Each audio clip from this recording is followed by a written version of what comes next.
In this video, you'll learn how to choose the best positions for gunfights. With this knowledge, even if your skill level is lower, you'll be able to outplay and outshoot opponents whose skill is much higher than yours. Thanks to this video, you'll definitely start playing much better. Here you'll find only clear recommendations that I personally use in my own matches. Be sure to watch this video until the end, because I worked hard to bring together the very best just for you. It's no secret that we've got a new map, and it has a ton of hidden corners. There's so much to keep an eye on, and you have to check every position.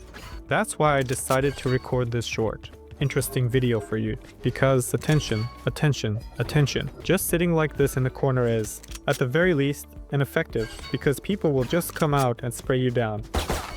Basically, it's all really simple and clear, especially at slightly higher ranks. Everyone comes out, checks everything right away, sprays through every spot, and plays everything out. So how do you outplay your opponents? If you're playing with your teammate, just the two of you, maybe even three, but two works best because it's the most effective. So one of you sits like this, and the other takes the opposite box. And what happens is, for example, the enemy comes, then I send out my clone and peek out to check one of them. Or usually, I just come out like this. And just imagine for a second, you're sitting here, your teammate is over there, you're both waiting, and the enemy comes out right here. And what happens to him? Exactly, nothing good happens to him. And usually, rounds like this are won as quickly and efficiently as possible. For solo play, I have a very interesting feature of Valorant to share with you. It's no secret that everyone tries to keep their crosshair aimed at dangerous angles when peeking, always checking and clearing them. That's really no secret to anyone, but there's one unique feature in our wonderful game. Pay attention to crosshair behavior. Look, you come out and check the corners. Right. What just happened on your screens? Let me show you again. 1-1. For those who didn't get it, if you were standing right here, there's a huge chance you would have outgunned me. Once more, slowly, watch. 1-1. You see what's happening, right? I'm showing this very slowly, but you get the idea. So let's say you're standing here. I'll put a clone here just for demonstration purposes. I come out, 1, and that's when I first see him. So 1 bam, he can't shoot at me. So these kinds of positions are ambiguous, and it's important to take them. So for example, you're not standing here, not in this corner where they'll come out like this. They'll be coming out like this, in some way. Let's say you're standing here, or here, or here. These are unreadable positions. Of course, you can stand not just here. You can stand here, or even right in the center like this. That's also not a bad idea. The only problem is that nothing protects you from flashbangs if you're standing in the center. Yes, it's risky, but it's all situational. That's why these are called unexpected positions. On this map, there won't be any set positions, because right now you need to feel it out and test it for yourself. They'll probably end up patching it, because honestly, it's quite peculiar due to its interesting quirks. Yeah, you grab an Odin. What do you think will happen to someone standing right here? Honestly, the answer is pretty obvious, and it's not a comforting one. Most likely, they'll patch a lot of the angles that need to be checked. The map is very specific, and you'll have to play on it for quite a while. And my advice about these kinds of positions will really help you out. You absolutely need to stick to them. Every map has them.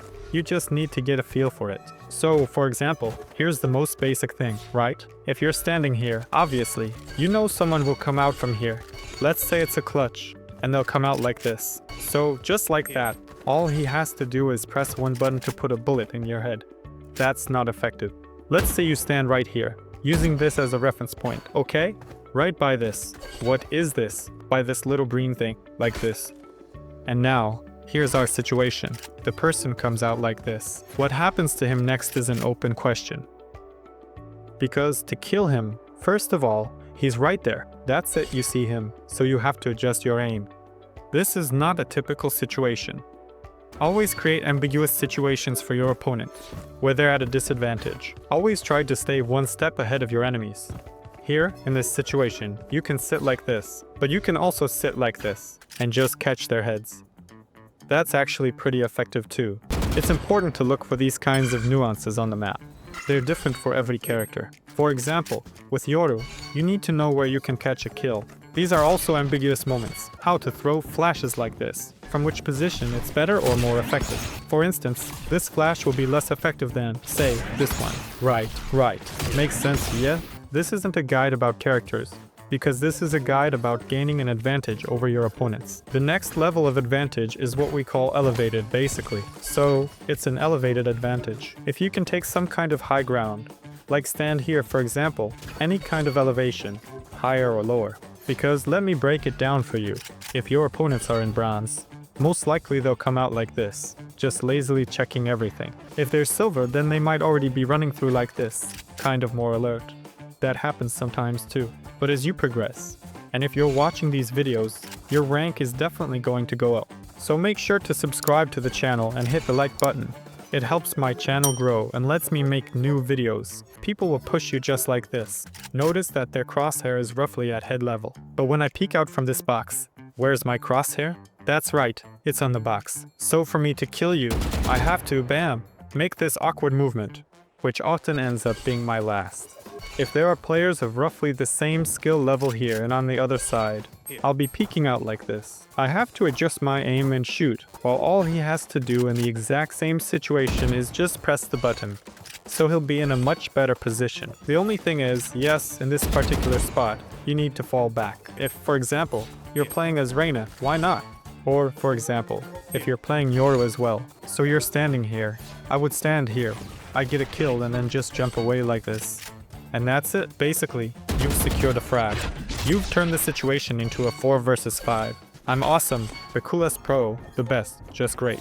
Be sure to check out my other videos, because they're all really useful and really interesting. You can see them on the screen right now, and I'll see you in the next videos.